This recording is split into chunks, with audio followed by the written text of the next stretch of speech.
Oh, I know what we need to do quickly. We need to pick a title for your episode. Yeah, I was wondering why you were spinning through that, Vance. So when do you call yourself an author? Okay, I wrote down a couple other things you said that might make a good title if you want to hear them. Oh, you can pick for me. Well, let me run these by you. If you hear one you like, just let me know. An Old Remington, Punches in the Stomach, It's Like Someone Cares, A Little Porn Cheap Fun Thing, You Know What the Fun Part Was, and Lucy and the Football. Okay, start again. All right, An Old Remington, Punches in the Stomach, It's Like Someone Cares, A Little Porn Cheap Fun Thing, You Know What the Fun Part Was, or Lucy and the Football. Go with the porn thing. People respond to porn these days. All right. Thank you. Okay.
Hey, everybody. Welcome back to the show. I'm here with my co-host, Vance Bastian. I'm S.A. Baz Collins, and today we have Steve Beeferman with us.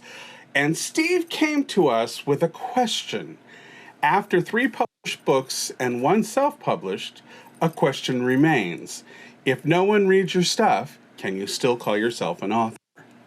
Something I think we're going to tackle this go-around. But, Steve, why don't you quickly tell us why you decided to become an author, why the whole writing bug bit you, and then where did it start, and what were your challenges along the way? How did it all happen?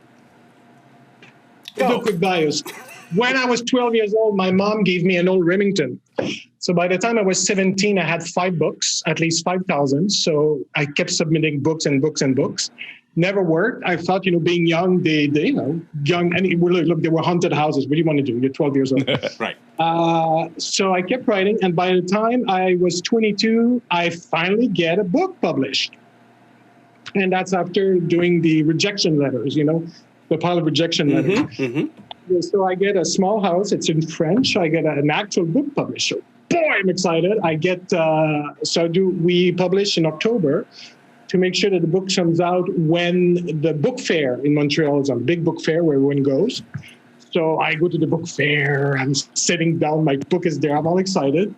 And then 5 minutes in, and this young guy comes up and he says, I read your book, it's like Waiting for Godot. So this, I'm gonna call them punches in the stomach. I'm desperate to write something new. I wanna write an idea that no one has ever had. I do research. I publish research, and in research, we always look at what's been published. So if I'm looking at football injuries, if I look that someone has done it, I'm not going to do it. So that's how I've been trained all my life. And I swear to you, that's what I did. It's about 3 old women on a park who died, but they don't know who they died. And I had no idea. Just a copy paste of Godot. Oh. So I'm sitting there, oh my God. Little did I know that was going to be the first time and last time ever anyone would talk about a book I wrote. Book fairs are hard. What was the name of it? Why don't you share the name of it? It's called 3 Old Bags. Okay. No, it's 3 Old Bags. So it's like absurd from the absurdity of not knowing you're dead, not knowing you're alive. So you just comment on everyone's coming by. But the whole point, first, book fairs humiliating. Unless you're famous, people pass you by. You don't exist. And even people walk away far from you so you don't have to react. I didn't know that.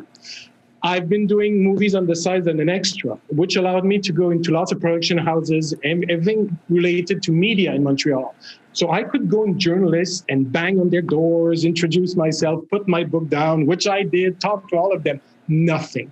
Not a word. completely unknown. So, sucker for masochism, I guess. I write another book. 2 years later, get published again. It's called The Sidewalk Sale. It's a 24-hour day where you follow a bunch of people who are waiting. I like waiting. I like, when you're in limbo, you're waiting at like we have an emergency room here, and you never know what's going to happen. So that was the whole point of the book. Do the whole thing again, the book fair, go to all the journalists, nothing. No book. I never heard of anyone reading any of my books. So I said, okay, I'm going to write screenplays in French because I thought nobody writes screenplays. I'm dumb, right? So I write about 3 screenplays, nothing. I meet all the directors. Yeah, this is good and fun. And then around the early 1990s, I don't know if you heard about the Green Light Project. Yes. Mm-hmm. Okay, so that started in the late 1990s. It was the first time, I think it was Matt Damon who started. Right. And I'm very excited. So, okay, so I'm going to write a screenplay. That was my first screenplay in English. It's very easy. Screenplays are fun. You give directions, dialogue, directions. So that's fun. So I submit the screenplay, and how Greenlight works is that in order for your screenplay to be judged, you have to read five other screenplays and judge them. Second punch in the stomach. Remember, I'm a sucker for rewriting, doing something new. I swear to you, the 5 screenplays. The first one was a meteorologist in his 50s who meets a hot girl in danger and she ruins his life. The second one was a doctor who meets a hot young female patient and he ruins his life. The third one was a lawyer, and I think it was an archaeologist, and it was a geologist. I wrote an email to Greenlight saying, look, you sent me the same screenplay. That makes no sense. Everyone's writing the exact same. And they said, welcome to our world. So I'm going, well, hell, because mine is different.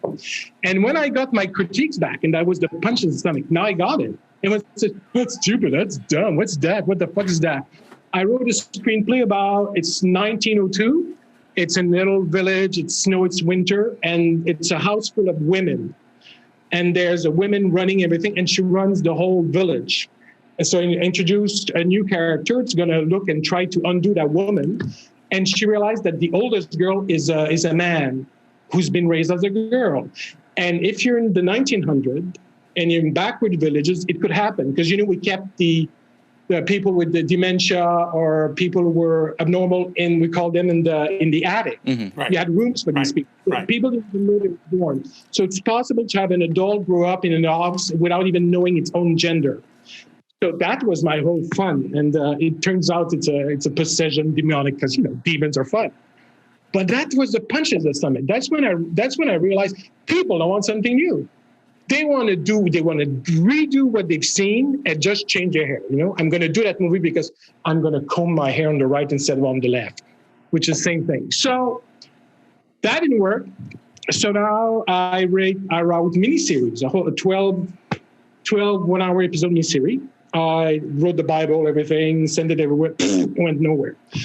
Wrote it in French, went nowhere. So I made my first book in English. That was quite hard. It was easy to write because the time I was done with about 1,600 pages.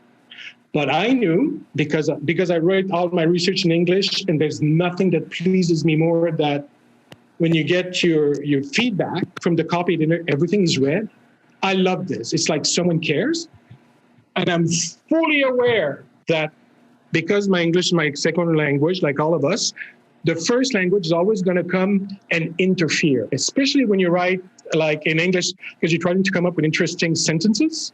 And there's a moment where you read yourself, you don't know if you're reading an English sentence or a French sentence, but you cannot recognize if the grammar or how the phrase is put together. Right.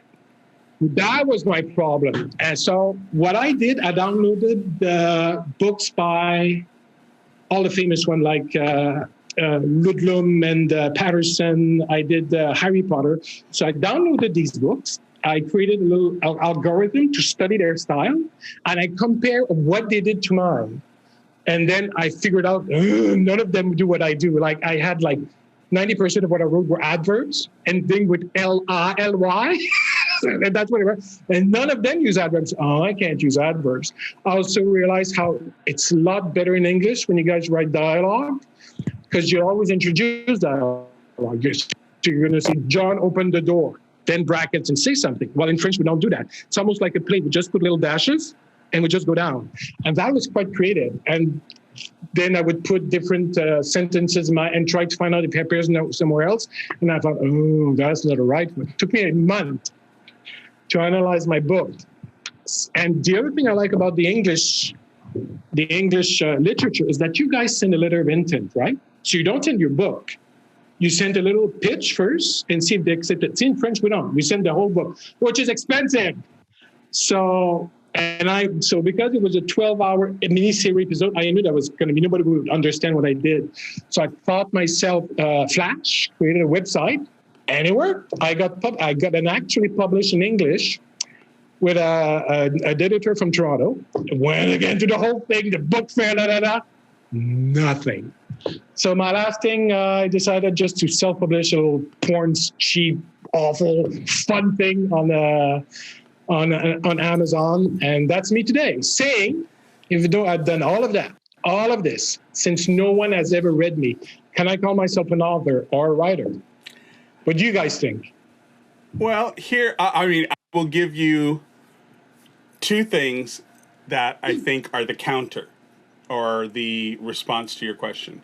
One, art is subjective, and you never know when the timing will hit. You could be an F. Scott Fitzgerald, and 20 years after your death, suddenly that is the part of literature that opens up, and whoa, we found this book that's just amazing. It was written 40 years ago, blah, blah, blah, blah, blah. How often does that happen? Huh? How often?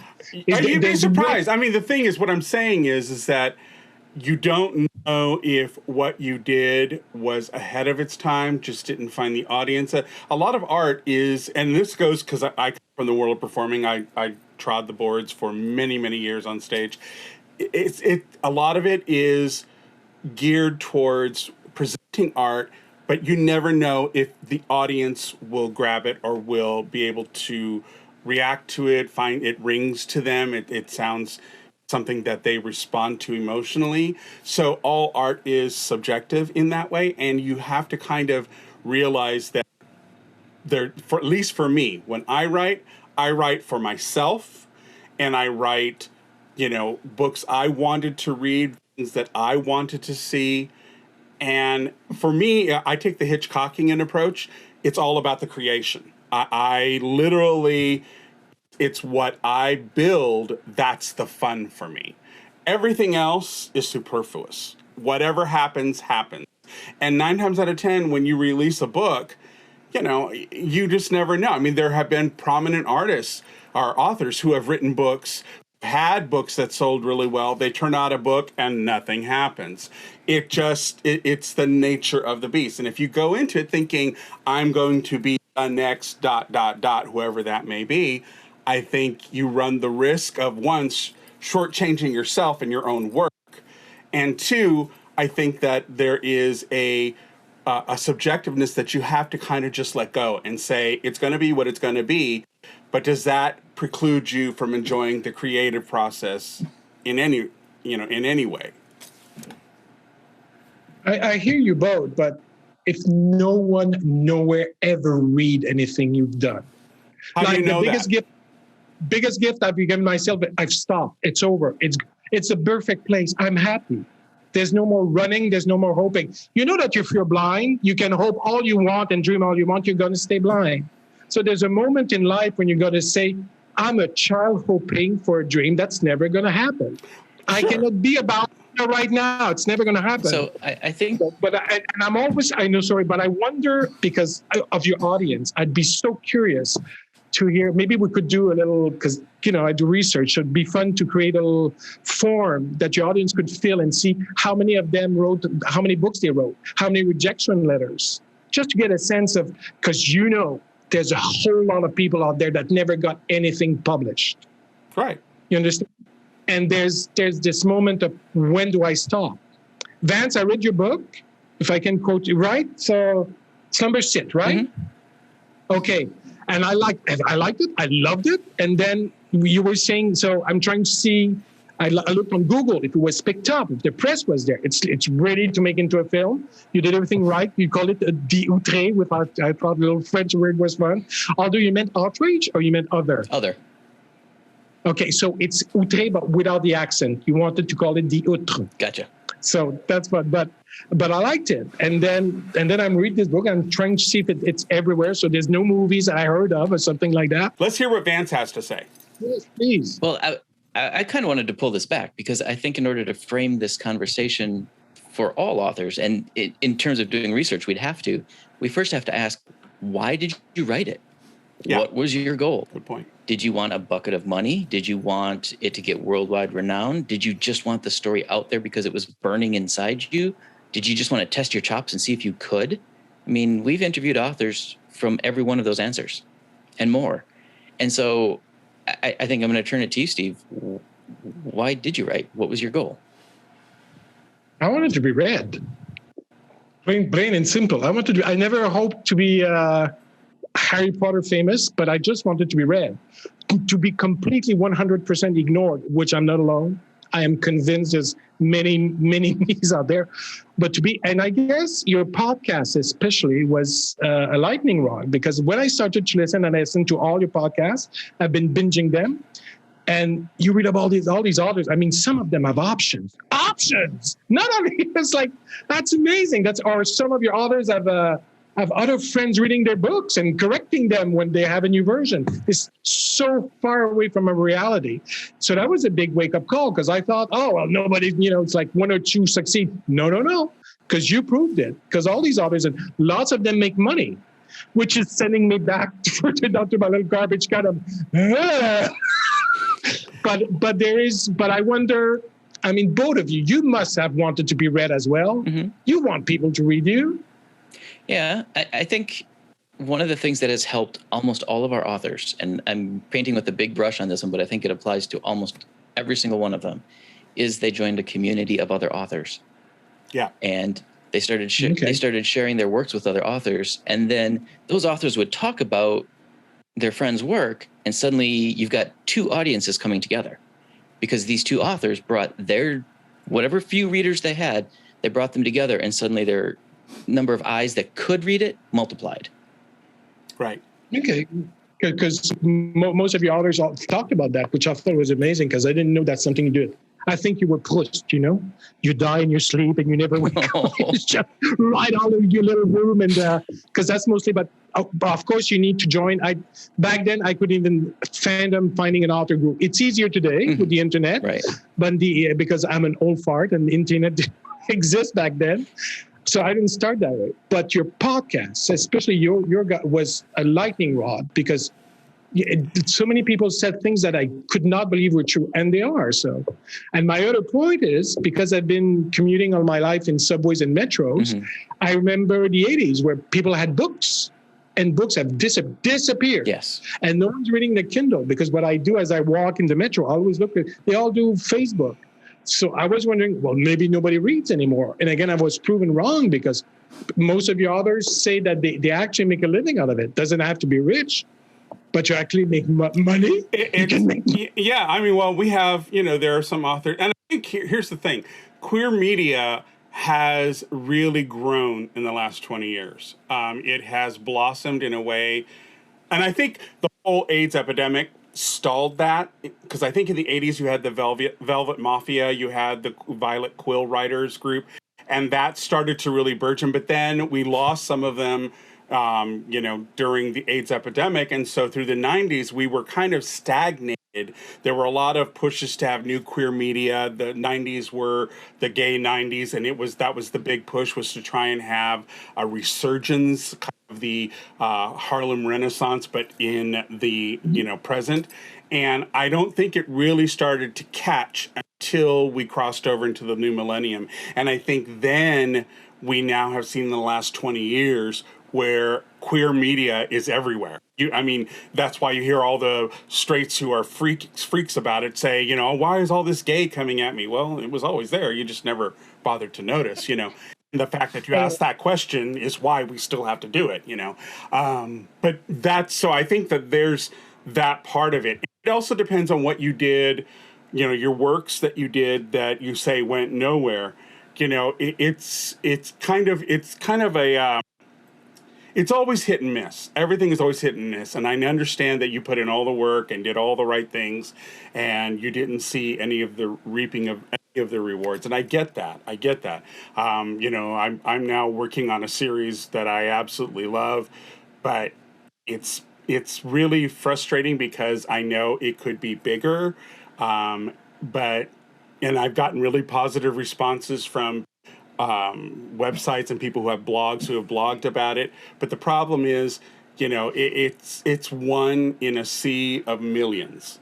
So you have the market, and because of self-publishing, you have a market that is flooded. Literally every day, there are hundreds of thousands of books being released around the world.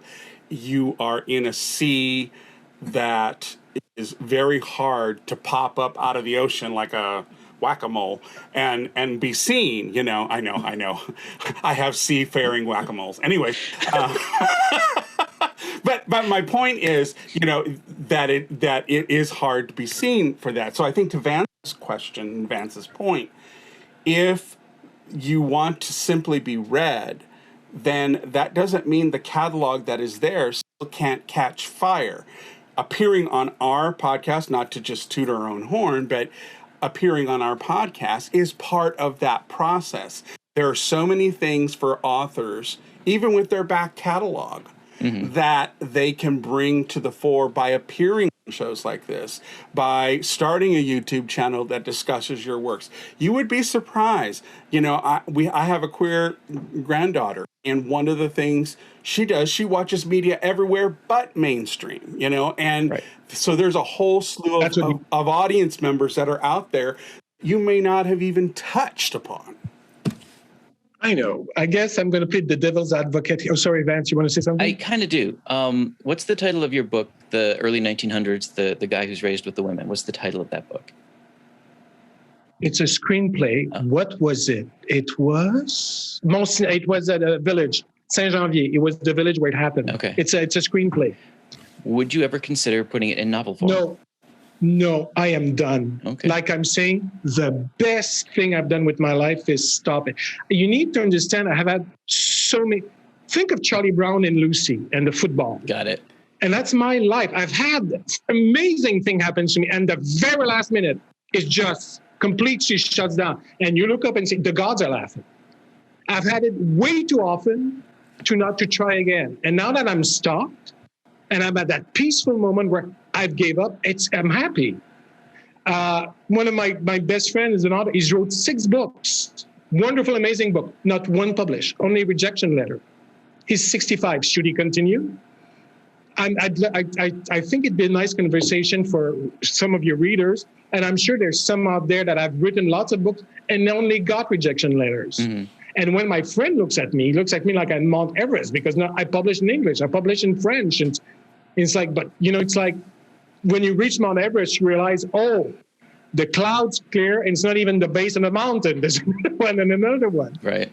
But I hear you. I hear what you're saying, but maybe it's because I work with children's diseases. One of the most important thing in life is to realize that there is no hope. What you're hoping is never going to happen. You have to face the consequences of you're going to be paraplegic for the rest of your life. You're a disease that will kill your child in 6 months. And I understand the Oprah moment of the 80s. You can do whatever you want, which is a big lie, because I cannot jump off my roof and hope that wings are going to fly. I can want this all my life, but you still need to have a dream that makes sense. So I guess I might be a little downer, but I'm telling you that. But here's my counter to where you're going with this, though. Again, I say, then the question becomes more of if you are writing to be read, then the issue is, one, have you literally exhausted yourself of finding your audience? My inference to you, I would say, is because you've just appeared on this show, you've not exhausted every one of those avenues.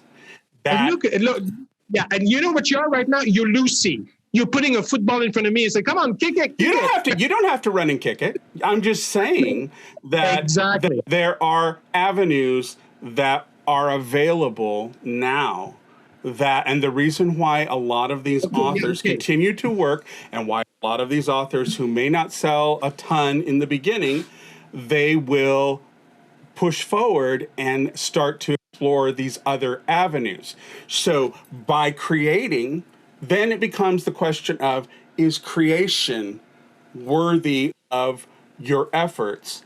And then finding a venue with which to talk about the works that exposes you. I mean, what you did 20 years ago, 30 years ago, it's not the same game anymore. It's just not. And if you put on those welder glasses that says everything is still the same, I still can't find an audience, nobody wants to read my work, well, I think you're doing your works a disservice. Oh God, that miserable right now. No, but I'm just saying. Here's like I said, I'm working on a series where I have put literally decades behind the research of what I'm doing. It's about my people, the Haudenosaunee of upstate New York. It's a native sci-fi epic that starts in 1130 AD. So I mean, it goes back to the literal history of my people. So I'm doing something very unique. I'm putting Native Americans at the forefront. They are the heroes of the story. They are the ones who are carrying it forward. And it's my life work. This is my Lord of the Rings. Okay. Okay. But I'm not, for me, it's like, it's enough for me knowing that I am putting it together and it will be there. I'm writing it for my granddaughter. It was one of the things that I've had in my head, this gestation of this long epic saga adventure.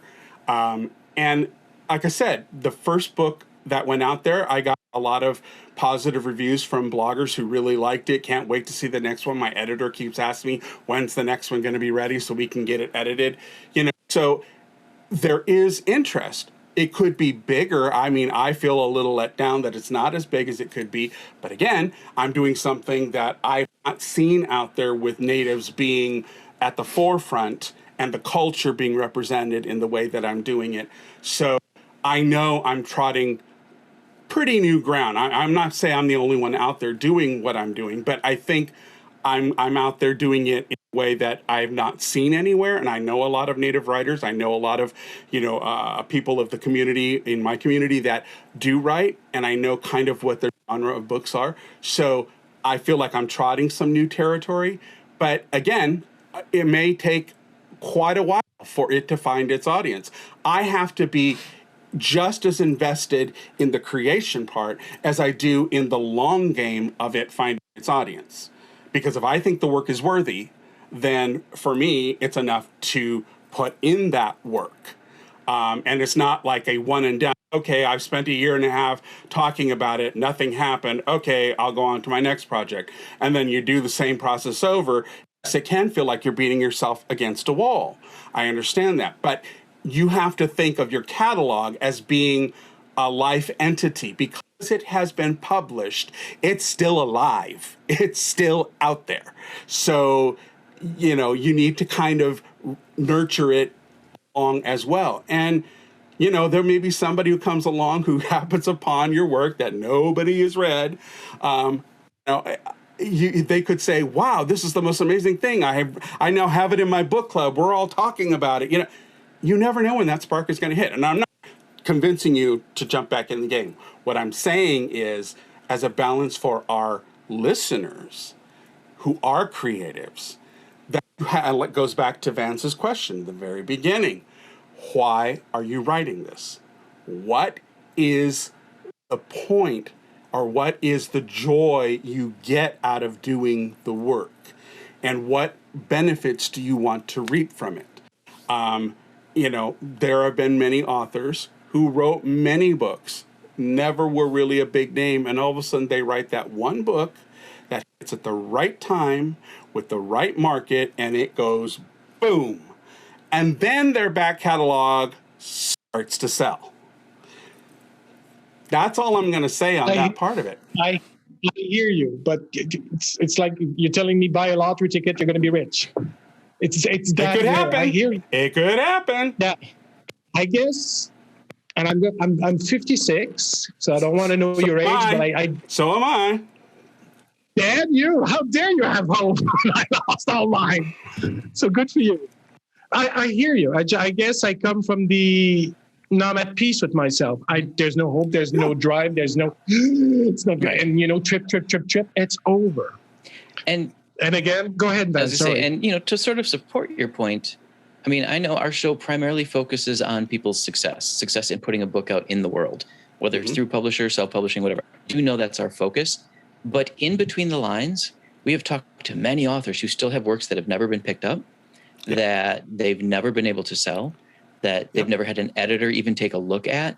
And we've had authors who have published 2 with a publisher, and then they wrote the 3rd one, and then they said, oh, we're not interested in your series anymore. What do you do with the last book?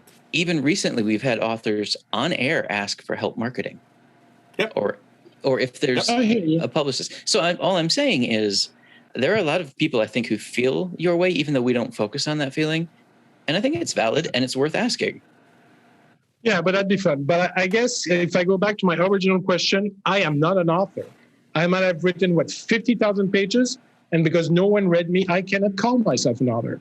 That's your own definition. I mean, I would say you are an author because you got published. So that's the be-all end-all for me. Yeah, I know. Anyway, so I guess that was my original question, but I'm a happy person. Right. I'm happy for it. I'm a happy person, yeah. But that's fun. But I'd be curious to know about how the audiences, how many never got anywhere, how many millions of books they tried, worked on it, and just got positive rejection letters. What's your life then? How's your life defined by? That's your dream. That's what you worked. That's what you heard all your life. And you're 16, all of a sudden it never happened. So whatever you wanted the most is, even though you worked at it. But you've had authors who have written their first book at 65 and then hit. So I kind of go, I hear it, but I don't know. It is definitely a lonely road. And I say that in that it is a lonely craft. Each of us walks it differently. Mm-hmm. And the road is never the same for any one of us. That much is absolutely true. Mm-hmm. All right. So you're at peace with your writing. What's up next for you? What are you going to do next? Listen to podcasts. Yeah. Keep on publishing, but that's mostly it. All right. I am not writing another book, and I swear to you. Here's a fun part, a fun little thing. I worked with Steven Spielberg. He casted me as one of his movies for the Tom Hanks movie. Uh-huh. Remember Charlie Brown, Lucy Brown, Lucy? Come on, Glenn, kick the ball. Steven Spielberg just casted you. I'm on the set. I'm working. He's directing me. I'm happy. All of a sudden, the script girl comes through. I have no idea what she's talking about. So apparently, I was doing the part in Montreal of the guy that was filmed in LA. Okay. And he casted me because I look like him. So after 3 hours of shooting and being exciting and everything, she threw it down. She destroyed it. And I had to go sit back. They brought a Chinese guy because he was Chinese. And when you look at the movie in LA, it's the me guy. And he becomes a Chinese when he got outside. So I got screwed again by that script writing girl. But again, this Lucy and the football stuff, I'm always worried about these things. So, but again, I'm at peace. So I'm promising you, no matter what comes my way, I will not look at it. I will not go back. I will not peek. I'm going to say, nope, you're not getting me that time. Understood. It's fun because then I get to piss the gods finally. Because the gods are going, he didn't kick the ball. Well, yeah, my turn. So, given that, do you have any words of wisdom for folks? Well, there is real peace in giving up, and there's real peace in understanding that it's not going to happen. Again, if you're blind, hoping that you're not going to be blind is not going to solve the problem. There's a moment in life when you say, that's my life. And that's, I've been doing all this extra. I still meet guys who are in their 60s on movie sets because they're extras. And they talk about the auditions, they're actors, and all they've ever done in their lives is go to auditions. How dare you call yourself an actor? But I do see the hope, but it breaks my heart because these guys are like in a 1.5 and they barely have a kitchen. So there is peace and understanding that it's not going to happen. Understood. That's my word of wisdom. And thank you. All right, folks, this was Written on the Edge. The Rope Podcast is produced by Rogue Ravens Media. For our disclaimers, links to social media, or listen stations, or to sign up as a guest, visit www.ropepodcast.com. I'd like to extend a huge thank you to Steve Beeferman for being with us. Steve, thank you so much. Thank you, guys. All right, everybody. Thank you for listening, and we'll talk to you again soon. Bye-bye.